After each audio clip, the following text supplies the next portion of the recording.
We have entered a new time in human history. I believe that we are now in the age of Aquarius. There are indications that we have not completely shifted from certain signs to others. We are at the ends of a number of signs with several planets. Pluto is at the end of Capricorn, and Neptune's at the end of Pisces. Uranus is at the end of Taurus.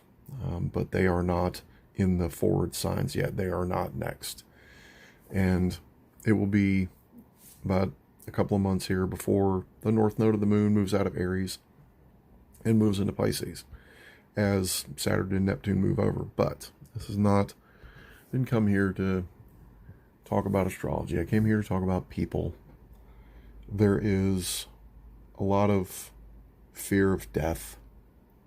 And with Mars in Leo and Pluto in Capricorn, almost in opposition, Pluto's about to move back into Aquarius, and the moon is closing in right now. It feels like we have to fight for life. Like, actively fight for it. Sun in Scorpio is definitely that. So you got the two rulers of Scorpio in, about to be in air and fire, and the sun is in water, Scorpio. Very emotional, suppressed, but it's aggressive, it's strong, and it feels like the end is near.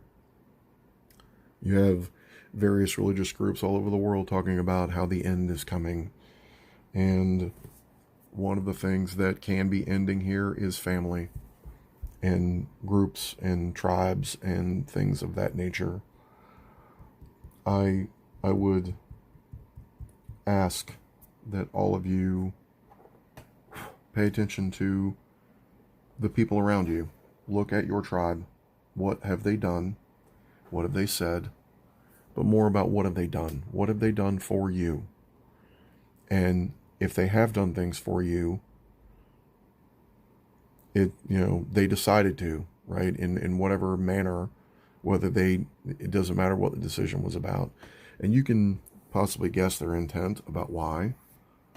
But if they care about you, they did things, and they will continue to care about you. And people that don't care about you, that may or may not be as obvious. We have to trust in the world to do anything we do. There is trust that is necessary, trust that is required, because we can only do so much on our own. There's only so much we can do by ourselves. If you left me in the woods with just a pocket knife and the required skills to survive, and I was required to, build a device to send you a text message, I would probably never get there, because all of the technology and innovation required for that took a long time, and it took a lot of different people, and it took some bad ideas turned into good ideas. So the beginning of how things start is not what they are, nor is something defined by the way it ends. I have always had that problem. I've always had that problem. The way something ends is how I think it was, but that's not true. How it was the way it was. What was the overall, feeling or information or vibe, or, what were the experiences, what happened, whether those were good, bad, or otherwise. Was it good for me?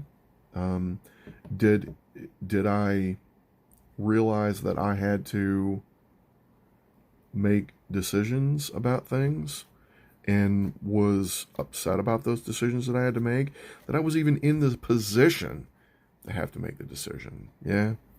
There were, many times in my life I wish I had not been where I was, and then felt like I got pushed into deciding what I did. Because it was hard, chewing my leg off to get out of the trap. But there were times I was not trapped. It was just decisions that I made, and I made them under duress. I was emotionally charged, And everything, all the decisions I made during that caused problems for a long time. And it was not until much later that I realized that none of it was necessary. I didn't have to fight. All I had to do was decide no. All I had to do was decide yes in a different direction. Because the universe doesn't understand no, it just understands yes. All it understands is yes. Do you want this? Yes.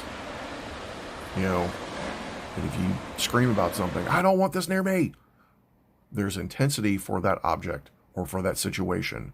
So the universe will continue sending it to you. If you are struggling and you are focused on struggling, you will continue to struggle. The universe will continue to send you struggle.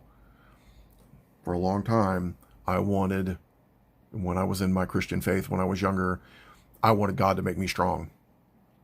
So what did he do? He sent me things that crushed me. He sent me weight. He sent me pressure. He sent me things that were insurmountable so that I pushed against them until I broke. And then I wanted clarity. And he sent me things that confused me to this day. And whether you believe in the Christian God or the universe or divine consciousness or however you want to look at it,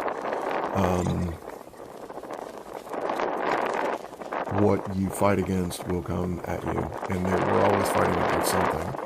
There's no way to not. Even the Zen masters that live at the top of the mountain, they have removed themselves from humanity. They have stopped fighting their human nature, but they disconnected.